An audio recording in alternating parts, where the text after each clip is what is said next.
Hello student, good morning. Drawing classes bye गुड़िया ma'am channel पे आप सभी का स्वागत है। कक्षा 12 चित्रकला का हमारा चल रहा है अध्याय 7। 2-3 भाग इसके पहले आ गए हैं। प्रश्न संख्या कम ही रखती हूँ, लेकिन एक्सप्लेन करने के हिसाब से ये थोड़ा सा बड़ा हो जाता है। एक्सप्लेन करना भी ज़रूरी है ताकि आप लोगों के समझ में आ जाए, इसलिए थोड़ा सा समझाने की मेरी कोशिश रहती है। और आज लघुतरात्मक प्रश्न है। इससे पहले आप मेरे चैनल पे प्ले स्टोर में 12th क्लास के सारे वीडियोज़ हैं, देख सकते हैं। और ये जो चैप्टर है ये 4 मार्क्स का है, 4 नंबर का है। ये 4 मार्क्स चैप्टर है। ये इम्पोर्टेंट है, इसलिए इसके कई सारे भाग बनाने मैंने ज़रूरी समझे हैं। तो आज के लघुतरात्मक प्रश्न है, उसमें से पहला प्रश्न है, 19वीं सदी में भारत के प्रमुख शहरों में कला विद्यालय क्यों खोले गए? इनमें किस प्रकार की कला को बढ़ावा देने की प्रवृत्ति थी? तो देखिए, 19वीं सदी में जो अंग्रेज़ों का जो प्रवेश था, अंग्रेज़ों के द्वारा जो यूरोपीय कला है वो लागू की गई थी। तो उन्होंने क्या किया, देखिए, अंग्रेज़ों ने यह महसूस किया कि भारतीयों में ललित कलाओं द्वारा चित्रों को बनाना और उनकी समीक्षा करने के लिए जो प्रशिक्षण होता है उसकी कमी है। और इसे दूर करने के लिए 19वीं सदी में भारत के प्रमुख नगरों जैसे लाहौर, कलकत्ता, बॉम्बे और मद्रास में कला विद्यालय स्थापित किए गए थे। और इन कला विद्यालयों में पारंपरिक भारतीय शिल्प एवं शैक्षिक तथा प्रकृतिवादी कला को बढ़ावा देने की प्रवृत्ति ज़्यादा थी। तो देखिए यहाँ पे ये है कि ललित कला होती है जो चित्रों का बाहरी सौंदर्य होता है, तो वो यूरोपीय कला में ज़्यादा था। हमारे भारतीय जो कलाकार हैं वो भाव प्रधान पेंटिंग बनाते थे, भावों को प्रधानता देते थे। भाव दिखने जरूरी है, फीलिंग दिखनी जरूरी है, जो चित्रित करना चाहते हैं वो चित्र खुद बयां कर दे, इस तरह का। तो उन्होंने महसूस किया अंग्रेजों ने कि भारतीयों में ललित कलाओं से चित्र बनाने की कमी है, और उसको पूरा करने के लिए उन्होंने 19वीं सदी में बड़े बड़े नगरों में लाहौर, कलकत्ता, बॉम्बे, मद्रास में कला विद्यालय स्थापित किए थे। और इन कला विद्यालयों में पारंपरिक भारतीय शिल्प, शैक्षिक और प्रकृतिवादी कला को बढ़ावा देने की प्रवृत्ति थी। ये चीज़ अलग से पूछ सकते हैं, इन जगहों के नाम अलग से पूछ सकते हैं, ये आपको ध्यान में रखना है। और इसी का हम इंग्लिश मीडियम वालों के लिए ये वाला क्वेश्चन देखते हैं। तो ये देखिए, क्वेश्चन है Why were art schools opened in major sites of India in the 19th century? Which type of art did they have a tendency to promote? वही बात पूछिए कि भारत में जो कला विद्यालय खोले गए वो क्यों खोले गए थे और किस प्रकार का कला प्रशिक्षण उसमें कला की प्रवृत्ति थी बढ़ाने की, प्रोमोट किया जा रहा था किस तरह से। देखिए इसका answer, the British realized that Indians lacked training in the fine arts to create and review paintings. To overcome this, they established art school in the major sites of India such as Lahore, Calcutta, Bombay and Madras in the 19th century. These art schools tended to promote traditional Indian craft and academic and naturalistic art.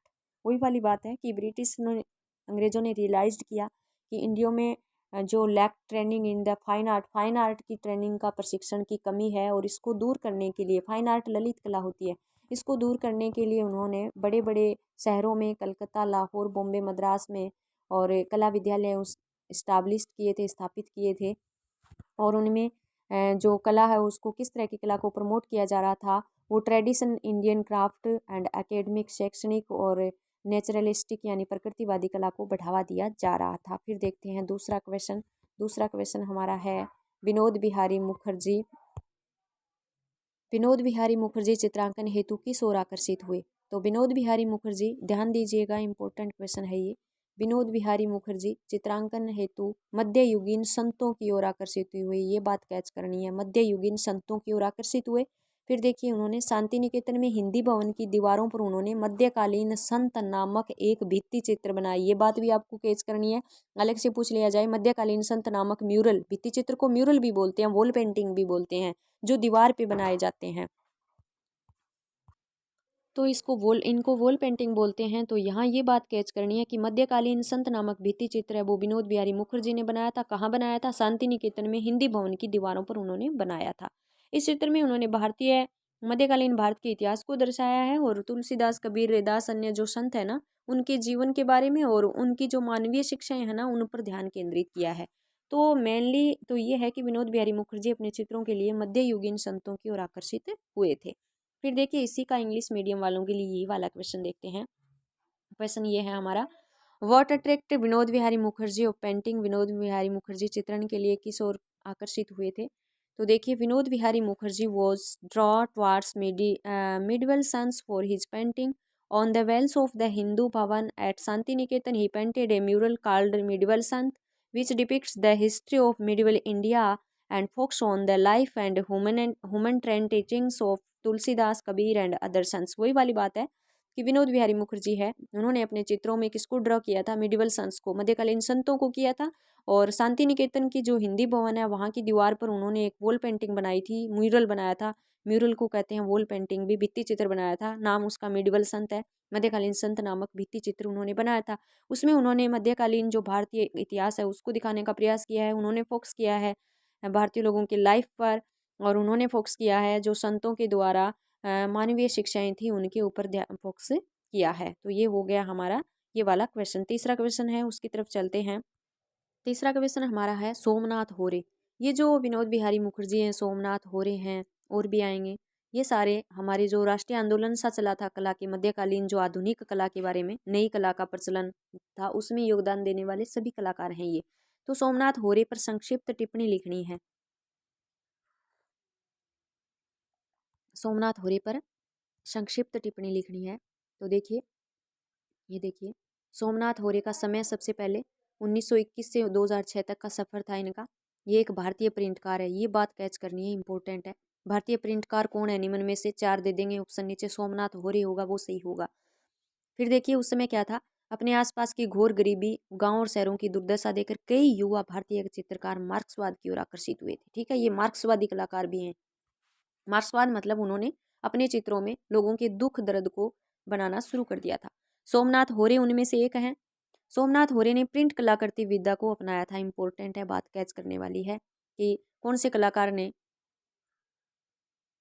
Print कलाकृति को विद्या को अपनाया था। सोमनाथ होरे ने। मार्क्सवादी कलाकार सोमनाथ होरे, प्रिंटरकार सोमनाथ होरे।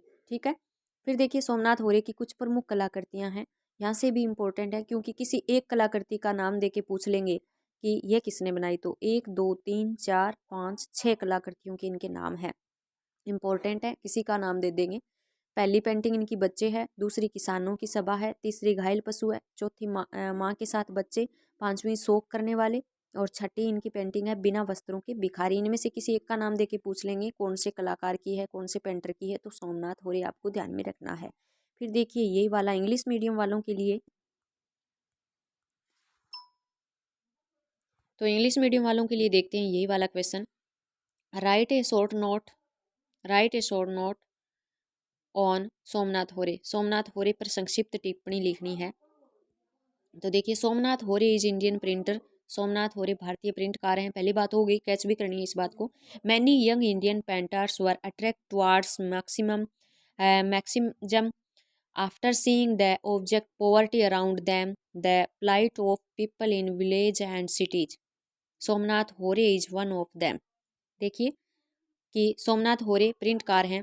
फिर देखिए बहुत सारे युवा कलाकार हैं, वो अपने आसपास की गरीबी, गांव और शहरों के लोगों को दुखी देख करके और मार्क्सवाद की तरफ अट्रैक्टिव हुए थे।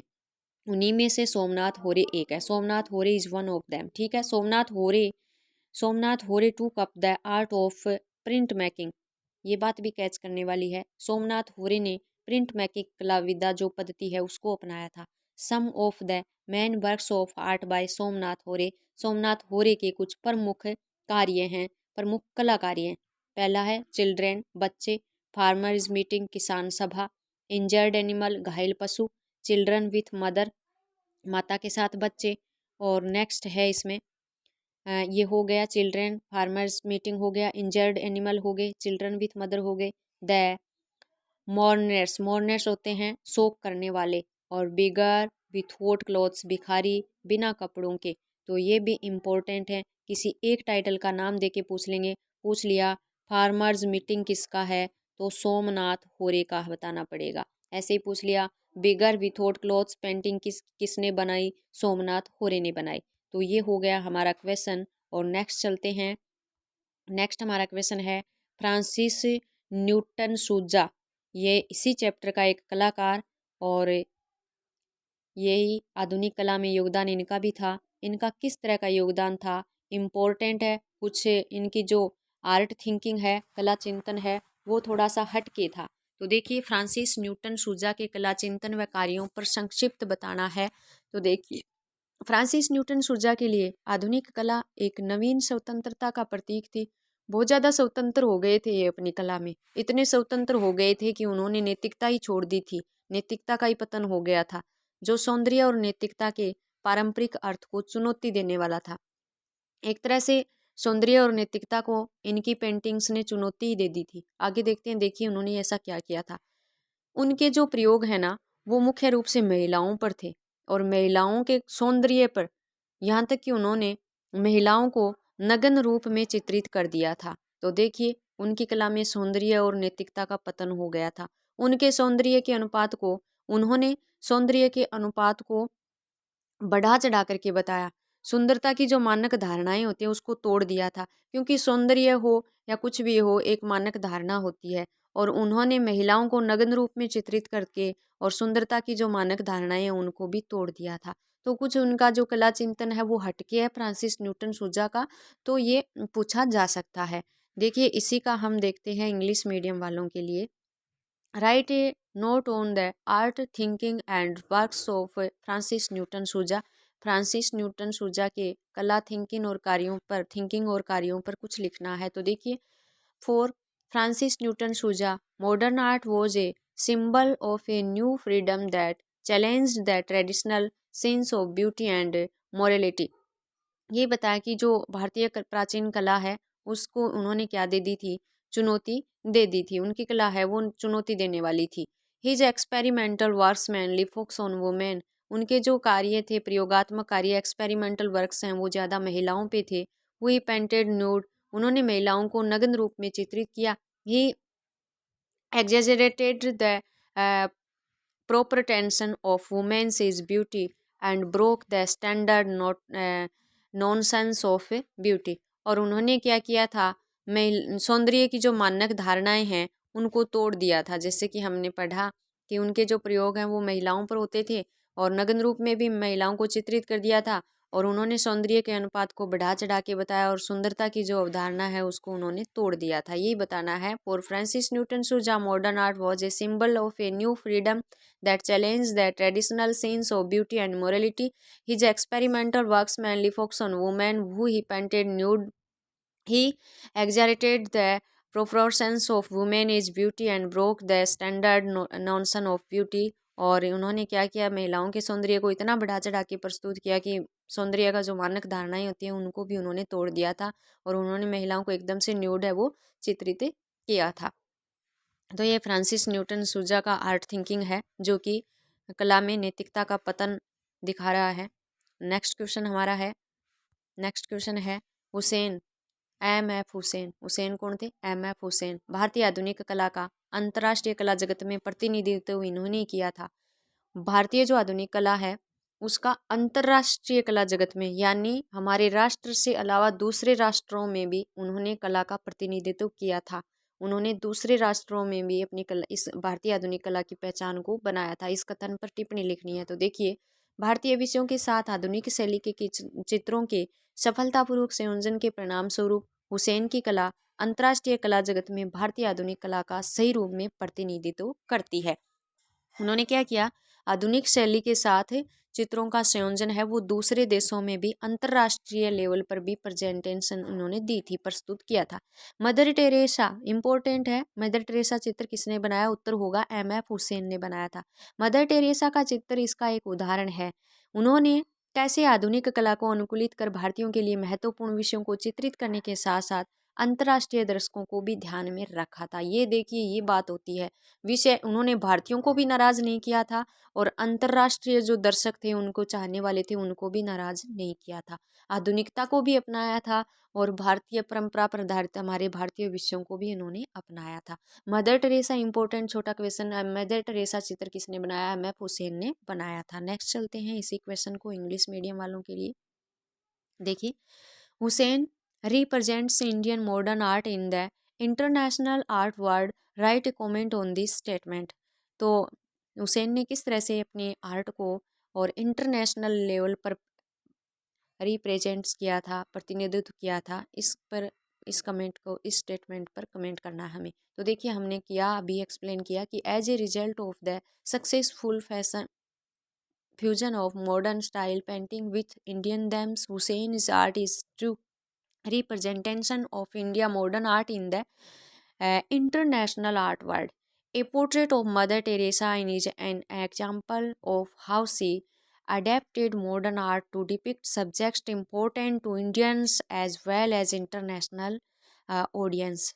तो अभी हमने देखा कि किस तरह से इन्होंने भारतीय विषयों के साथ आधुनिक शैली के चित्रों में सफलतापूर्वक संयोजन के परिणाम स्वरूप हुसैन की कला अंतर्राष्ट्रीय जगत में भी भारतीय आधुनिक कला का सही रूप में प्रतिनिधित्व करती है। मदर टेरेसा का एक जो पोर्ट्रेट उन्होंने बनाया, एक चित्र बनाया, वो इसका एक उदाहरण है। उन्होंने कैसे आधुनिक कला को अनुकूलित करके भारतीयों के लिए भी महत्वपूर्ण विषयों को चित्रित किया, और उन्होंने इंटरनेशनल जो ऑडियंस है, अंतर्राष्ट्रीय जो उनके दर्शक हैं, उनको भी उन्होंने ध्यान में रखा, उनको भी उन्होंने खुश किया था अपनी कला के माध्यम से। तो इस कथन की एकदम से पुष्टि हो रही है कि हुसैन ने नेशनल और इंटरनेशनल मतलब अंतर्राष्ट्रीय कला जगत में भी अपनी हमारी जो आधुनिक मॉडर्न आर्ट है उसका रिप्रेजेंटेशन किया था, प्रतिनिधित्व है वो सही तरह से किया था। नेक्स्ट क्वेश्चन हमारा है समूह 1800 समूह 1890 पर एक संक्षिप्त टिप्पणी लिखिए। देखो बच्चों, जो आधुनिक कला का आगाज हुआ था उस समय कई प्रकार के कला समूह हैं, जैसे पेग है, प्रोग्रेसिव आर्टिस्ट ग्रुप है, दिल्ली समूह है, समूह 1890 हैं। ऐसे कलाकारों ने समूह बनाए थे। उन समूहों में काफ़ी कलाकार मिल कर के हैं वो आधुनिक कला का आगाज कर रहे थे। तो उन्हीं में से एक समूह है 1890। 1890 एक समूह है जो कि 1663 में इसकी स्थापना हुई थी। तो देखिए, ये समूह का नाम 1890 है, इसलिए ये मत लिख देना कि इसकी स्थापना 1890 तो इसको नाम दिया गया है समूह को, पर एक संक्षिप्त टिप्पणी लिखनी है। तो देखिए, सन 1963 में इम्पोर्टेंट डेट पूछ लेंगे, समूह 1890 कब स्थापित हुआ था? 1963 में जे स्वामीनाथन के नेतृत्व में 1890 नामक एक समूह का गठन किया गया था। गठन किसने किया, किसके नेतृत्व में किया? क्योंकि उसमें काफ़ी सारे कलाकार हैं वो इन्वॉल्व थे, लेकिन मेन भूमिका इसमें सबसे पहले जो नेतृत्व करता आते हैं वो जे स्वामीनाथन है। इम्पोर्टेंट जे स्वामीनाथन, इम्पोर्टेंट 1963 इसकी डेट। ठीक है, दो चीज़ें यहाँ पर आपको कैच करनी है। इसमें शामिल अन्य कलाकारों के नाम पूछ लिया जाए। समूह 1890 में जे स्वामीनाथन के अलावा अन्य कलाकार कौन से थे? अन्य कलाकारों में थे गुलाम मोहम्मद शेख, ज्योति भट्ट, अंबादास, जयराम पटेल, राघव कनेरिया एंड हिम्मत शाह है। ये इसके अदर आर्टिस्ट हैं। आगे देखिए, इसमें इस समूह में एक घोषणा की गई थी, कलाकारों ने एक घोषणा पत्र तैयार किया गया। उसमें क्या घोषणा थी? ये घोषणा थी कि किसी भी विचारधारा से मुक्त होने का दावा, कि कोई भी तरह की इस समूह में विचारधारा है वो लागू नहीं होगी। उन्होंने कलाकृतियों में प्रयोग लाई जाने वाली सामग्री को एक नए तरीके से देखा तथा एक नई कलात्मक भाषा के रूप में अपने कार्यों को खुरदरे टेक्सचर तथा सतह के महत्व के बारे में लिखा। मतलब इन्होंने खुरदरा टेक्सचर होता है, चित्र का जो धरातल होता है, सतह होता है, और उस सतह पर कलात्मक भाषा के रूप में उन्होंने नए तरीके से, नई सामग्रियों से नई कला का आगाज है वो कर दिया था। किसी भी तरह की विचारधारा लागू नहीं होगी, ये इनकी मेन घोषणा थी। अगर घोषणा पूछ ली जाती है कि क्या घोषणा की थी, तो समूह 1890 के कलाकारों ने ये घोषणा की थी कि ये जो कला है वो किसी भी प्रकार की विचारधारा से किसी भी प्रकार की विचारधारा लागू नहीं होगी, ये सभी प्रकार की विचारधाराओं से मुक्त होगी। ठीक है, देखते हैं इसी का इंग्लिश मीडियम वालों के लिए। Right A short note on group 1890 1819। 1890 group पर शॉर्ट नोट लिखना है।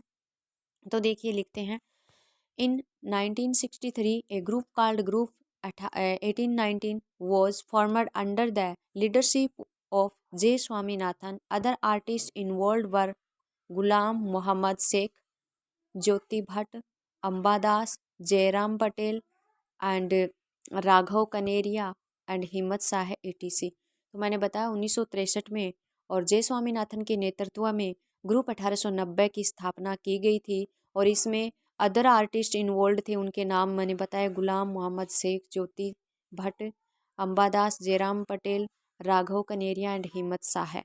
फिर देखिए इसमें क्या है, नेक्स्ट इसमें है the artist of this group claimed to be free from any ideology. He looked at the materials used in artworks in a new way and wrote about the importance of rough textures and surface in this work in his work as a new artist language। तो वही वाली बात है, उन्होंने क्या claim किया था, एक घोषणा पत्र तैयार किया था कि किसी भी तरह की जो आइडियोलॉजी है, जो विचारधारा है, आइडियोलॉजी है, वो लागू नहीं होगी। एकदम स्वतंत्र रूप से नई कला का आगाज़ यहाँ पे होगा। महत्वपूर्ण जो नई कला है उसको एक रफ टेक्सचर पर, मतलब खुरदरा सतह होगा, कोई सतह वगैरह चूज नहीं किया जाएगा। खुरदरे खुरदरे सतह पर भी, धरातल पर भी, और नई भाषा में जो कलाकृतियाँ हैं वो बनाई जानी शुरू करनी है। ये ग्रुप 1890 का एक क्लेम था कि किसी भी प्रकार की आइडियोलॉजी है वो यहाँ काम नहीं करेगी, हर प्रकार की विचारधारा से मुक्त। ठीक है, ये आपको ध्यान में रखना है मेनली। नेक्स्ट देखते हैं। नेक्स्ट क्वेश्चन हमारा है, बस इतने ही क्वेश्चन थे। ठीक है, नेक्स्ट नहीं है, क्वेश्चन ज़्यादा नहीं है, क्वेश्चन कम है, एक्सप्लेसन करने की वजह से और थोड़ा सा बड़ा हो गया है। ठीक है, क्वेश्चन कम ही है, ज़्यादा नहीं है। तो ये क्वेश्चन है, इनके नोट्स आप बना लेना। लगभग ये 20-21 मिनट का हो गया समझाने की वजह से। अगर समझाया नहीं जाए तो समझ में नहीं आएगा, समझी हुई बातें ही हमारे काम में आती है। ठीक है, मैंने ये चीज़ें न्यूटन सुजा की जो आर्ट थिंकिंग है वो थोड़ा सा देख लेना, अलग ही थी। कला का पतन हुआ था, न्यूड चित्र बनाए थे वुमेन्स के, नारी सौंदर्य पर ज़्यादा ध्यान दिया था, सौंदर्य की मानक धारणाओं को उन्होंने तोड़ दिया था। ठीक है, और सोमनाथ होरे का ज़रूर देख लेना, मार्क्सवादी प्रिंट मेकिंग आर्टिस्ट हैं, 2 विशेषताएं हैं उनकी। हुसैन का देख लेना, अमप हुसैन ने मदर टेरेसा का पोर्ट्रेट बनाया था, और इंटरनेशनल लेवल पर कला का रिप्रेजेंटेशन करने वाले अमप हुसैन थे। ये बात भी इंपॉर्टेंट है इनके बारे में। समूह 1890 के बारे में देख लेना, वेरी इंपॉर्टेंट बच्चों, छोटा या बड़ा या किस तरह का क्वेश्चन इससे ज़रूर मिलेगा एग्जाम में आपको। तो आज के लिए बस इतना ही। वीडियो को आप देखो, अपने उद्देश्य से देखो, अपने फ़ायदे के लिए आप ज़रूर देखो इसको, फ़ायदा आपका होना चाहिए। कोई बात नहीं, मेरा होगा या नहीं होगा, लेकिन आप लोगों को इस तरह का मटेरियल मिल जाए कि आपको इजीली समझ में आ जाए और सारे क्वेश्चन आपके पास हो, ताकि आप एग्जाम में सभी जो 24 मार्क्स होते हैं, 24 नंबर की मेन एग्जाम होती है, उसमें से कम 22-23 24 नंबर भी ला सकते हो, लेके आ जाओ। तो ये मेरे लिए बहुत अच्छी बात है। तो वीडियो को ज़रूर देखें, नोट्स ज़रूर बनाएं, नोट्स बना के याद ज़रूर करें। नोट्स बना के रखने से कुछ नहीं होता, याद करने से सब कुछ होता है। एक बार ध्यान से सुन लीजिए, समझ में आ जाएगा, दूसरी बार रीड कर लीजिए, पक्का याद हो जाएगा। और जो चीज़ें पीछे हैं उनको नोट्स बना के रखना नहीं है बच्चों। जिन चीज़ों के हम कनेक्ट में रहते हैं वो चीज़ें हमारे पास रहती हैं, जिन चीज़ों से हम दूर हो जाते हैं वो चीज़ें भी हमारी दूर हो जाती हैं। हमारा दिमाग भी एक ऐसा है कि अगर हम इसको ज़्यादा यूज में लेंगे तो वो ज़्यादा शार्प होगा, और जब है ये भी कोई चीज़ को हम छोड़ देंगे, ये भी छोड़ देगा तो ये भी भूल जाता है। तो जो पीछे किया है उसकी रीडिंग लगाते रहिएगा, रिवीजन करते रहिएगा, क्योंकि रिवीजन लगाना बहुत ज़रूरी है, रिवीजन करना बहुत ज़रूरी है याद करने के लिए। 2 4 5 बार अगर हम पढ़ लेते हैं तो वो चीज़ें हमारी पक्की हो जाती है। तो बेस्ट ऑफ लक, और याद कीजिए, नोट्स बनाइए, और अगर आप उचित समझो तो लाइक सब्सक्राइब कर दीजिएगा, लेकिन आपका फ़ायदा सबसे ज़्यादा ज़रूरी है मेरे लिए भी। ठीक है, धन्यवाद।